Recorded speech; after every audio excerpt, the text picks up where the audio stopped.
പണ്ട് പണ്ട് തിരുവനന്തപുരം സാമ്രാജ്യത്തിലെ ശാസ്തമംഗലം ദേശത്ത് കെൽട്രോൺ കൊട്ടാരത്തിൽ ഒരു അതിഥിയായി വാമനൻ വന്നെത്തി. അദ്ദേഹം മഹാരാജാവിനോട് തപസ് ചെയ്യാൻ 3 അടി മണ്ണ് ചോദിച്ചു. മഹാരാജാവ് സന്തോഷത്തോടെ സമ്മതിച്ചു. പക്ഷേ അവസാനം എന്ത് സംഭവിച്ചു എന്ന് നിങ്ങൾക്കൊക്കെ അറിയാലോ അല്ലേ?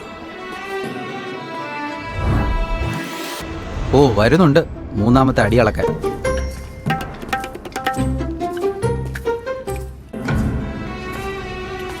ജാങ്കോ, ഞാൻ പെട്ടു. നീ പോ മോനെ പാതാളത്തിലേക്ക്.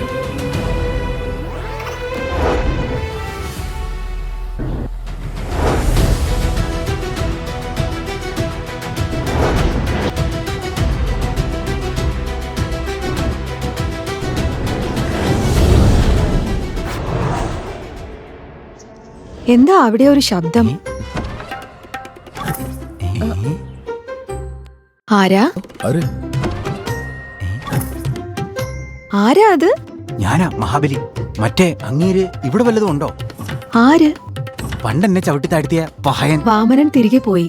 അപ്പോ സമാധാനമായി. നോം വന്നുട്ടോ. എല്ലാവർക്കും ഹാപ്പി ഓണം.